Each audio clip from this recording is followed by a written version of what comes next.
নমস্কার বন্ধুরা, কেমন আছেন আপনারা সবাই? আশা করছি সবাই খুব ভালো আছেন আর আমরাও খুব ভালো আছি। বাই দ্য ওয়ে, আমি প্রিয়া, আপনারা দেখছেন প্রিয়ার লাইফস্টাইল। আজ রমজানের শেষ আর ঈদের প্রথম দিন। সকল ভাই বোনদের জানাই, বড় আপু আর ভাইয়াদের জানাই ঈদ মোবারক। ঈদের আমেজে পুরো পরিবেশটা যেন উৎসবমুখর হয়ে উঠেছে। আজ ঘুম থেকে উঠতে উঠতে অনেকটা বেলা হয়ে গেছে, প্রায় এখন 11টার মতো বাজে। তাই আর দেরি না করে সকালে ব্রেকফাস্টে একটু ভারী কিছু দিলাম। আজ সকালে বানিয়েছি পাস্তা। আজ দুপুরে রান্নার কোনো প্যারা নেই, কোনো ঝামেলা নেই, কারণ আজকে আমরা অর্ডার করে নিচ্ছি। সকালে পাস্তা খাওয়ার পর সারাদিন তো ফ্রি ছিলাম, কারণ আজ রান্না করিনি, আজ আমরা অর্ডার করে এনেছি হোটেল থেকে। দেখি এখানে কি কি এসেছে। অনেকটা বেলা হয়ে গেছে, প্রায় এখন 2টোর মতো বাজে। ও গিয়ে নিয়ে এসেছে আমাদের পার্সেলটা। এখানে কি কি দিয়েছে দেখি। এখানে সালাতের আইটেম আছে, সাথে কয়টা কোল্ড ড্রিঙ্ক নিয়ে এসেছে।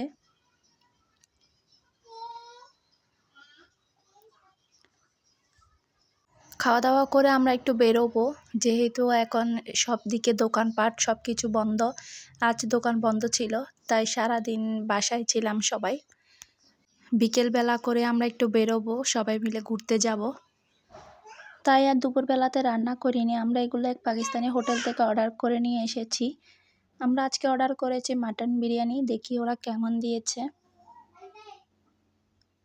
দেখো, মাটন বিরিয়ানি অর্ডার করেছিলাম। মাটনের পিসগুলো জাস্ট দেখো কত বড় বড়।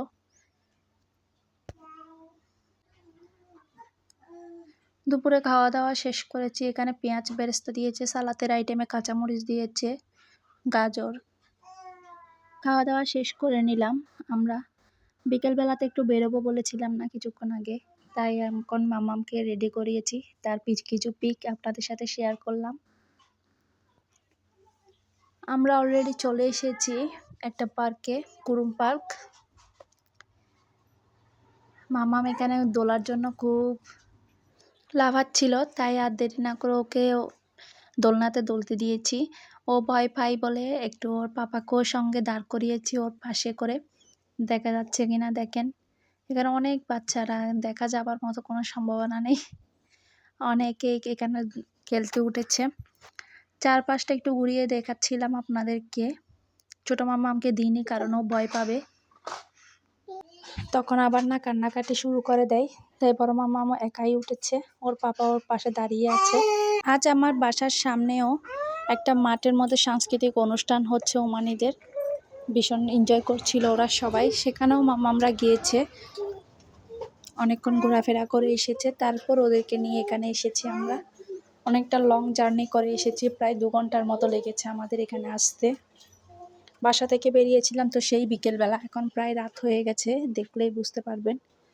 আমাদের বাসায় ফিরতে ফিরতেও কিন্তু অনেক রাত হয়ে যাবে। কাল যেহেতু দোকান খোলা নিয়ে কোনো টেনশন নেই, তাই এখানে যতই রাত হোক না কেন কোনো টেনশন থাকবে না, আস্তে ধীরে বাসায় যেতে পারবো। ওর পাপা বলছিল আমাকে এই ঘূর্ণিটাতে ওঠার জন্য, কিন্তু দেখলেই তো যা ভয় লাগছে, কিভাবে যে উঠবো। এখানে অনেকেই উঠেছে, পুরোটা কমপ্লিট হয়ে গেলে তারপর এটা স্টার্ট করবে। এখন আপাতত একটু একটু চলছে। আজ এ পর্যন্ত, ভালো থাকবেন সবাই, টাটা বাই। আমার এই ভিডিওটা ভালো লেগে থাকলে একটা লাইক করে জানাবেন।